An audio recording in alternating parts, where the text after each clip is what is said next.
أهلا، ده أول جزء من تعلم ال AI ودي تامن ابيسود من تعلم البايثون.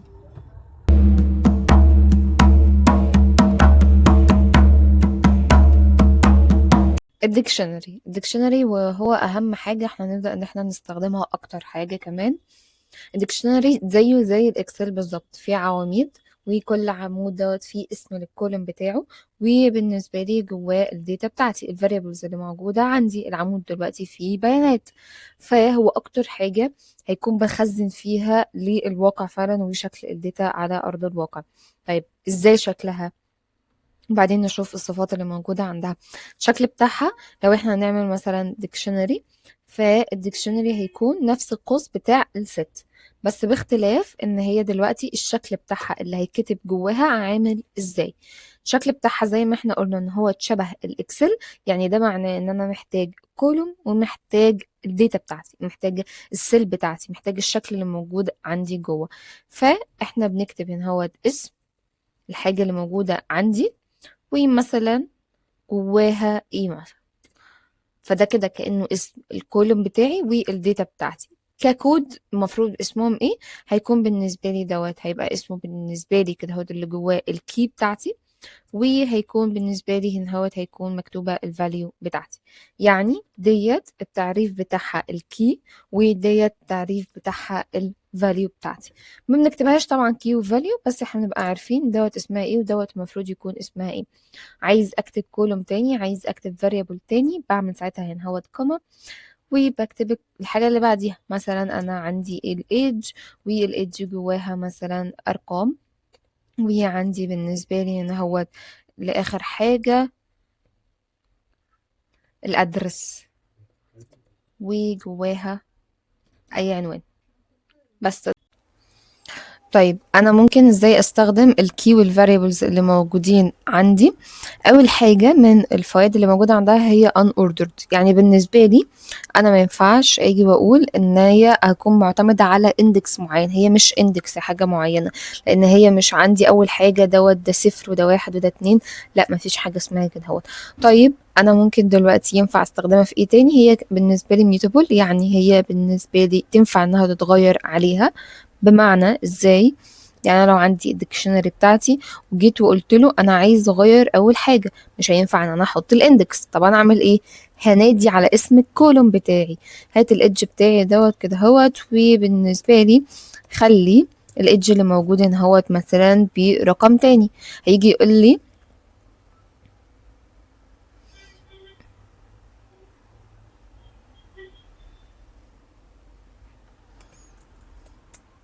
احنا مرناش اول واحده اصلا. اوكي، يبقى هيجي بالنسبه لي هيقول لي ان انا كمان غيرتها. حلو. ف بقى عندي بالنسبة لي كده هو اتغيرت لي رقم تاني. طيب هل ينفع ان هي تكون بتقبل ارقام وسترنج؟ احنا اكتشفنا ان هي بتقبل ارقام وسترنج، ما عندهاش قد مشاكل. طيب هل هي ممكن تقبل ليست مثلا محطوطة؟ يعني بدل ما انا هكون كاتب ان هو قيم عادي كده، ينفع ان انا اخليها تكون ليست؟ ده مش منطقي، لان لو هي كانت منطقي فاسم الكولوم هل ينفع ان هو يكون باسم ليست؟ اكيد لا. فهنرجع للقديم، وهيكون بالنسبة لي ديت الديكشنري بتاعتي. طيب لو أنا بالنسبة لي عايز أعمل سيرش، عايز أعمل سيرش على اسم الكولوم اللي موجود عندي، يا كولوم هل أنت موجود ولا مش موجود؟ هاجي وأقول له يا ديكشنري أنا دلوقتي عايزة أجيب الإيدج بتاعتي، هل الإيدج بتاعتي ديت موجودة؟ فعلا هي موجودة، وديت الفاريبل اللي موجودة جواها. طب لو الإيدج مش موجودة وأنا كتبت ساعتها قيم كده، هيعمل لي ايرور. طب أنا مش عايزة يعمل ايرور، أنا عايز أقول له لو الفاريبل دوت موجود عندك رجعه فعلا، لو الفاريبل دوت مش موجود عندك ما ترجعهوش، ما ترجعليش ايرور، يعني ما بتعمليش اي حاجه. ممكن اعمل الحركه ديت ازاي؟ بقول له جيت، يعني هات لي الفاريبل ده، يعني كديكشنري. ونفس الفكره اعمل لي جيت وهات جواه مثلا الفاريبل كتير، فيجي يقول لي انا مش شايف حاجه، مش هيعمل ايرور، بدل ما يعمل ايرور بس مش اكتر. طيب انا لو عايز اضيف فاريبل جديد، انا عايز اضيف كولوم جديد موجود على الديكشنري بتاعي، ممكن اضيفه ازاي؟ ممكن اضيفه بحيث ان انا اقول الديكشنري بتاعي واسم الكولوم الجديد، اسم الكي بتاعتي الجديده اللي انا عايزه اعملها، ولنفترض ان احنا نعملها مثلا بايميل، والايميل بتاعي دوت انا هاجي واقول له يا ايميل انا هسميك مثلا عليقات وهيعملها كده هو .com او خليها كلها بايظه مش مشكله. وهيكون بالنسبه لي كده هو الديكشنري بتاعتي الجديده موجود فعلا الايميل وموجود فعلا الفاريبل الجديد اللي انا محتاجه ان انا هو يكون موجود. فنفترض ان انا عايز امسح الادرس ديت عشان الادرس ديت بالنسبه لي قيمه جواها غلط، فهعمل ديكشنري عادي واقول له ان انا عايز امسحها. همسحها ازاي؟ همسحها ببوب. يبقى هيجي امسحها من هوت واقول له امسح لي الادرس اللي موجوده عندك. ايوه ديت فعلا الفاريبل اللي انا موجوده عندي وهتتشال. طب لو انا بالنسبه لي عايز اعمل ابديت، يعني انا دلوقتي شلت فعلا الفاريبل اللي موجود عندي دوت عشان هو غلط، عايز اعمل ابديت للشكل اللي موجود عندي ده عشان ده مش شكل الايميل فعلا اللي هو مكتوب صح بالنسبه لي. ممكن اعملها ازاي؟ هعمله ابديت عادي، هقول له ساعتها ديكشنري واعمل لي ابديت على الحاجه اللي موجوده عندي. هتعمل لي ابديت على ايه؟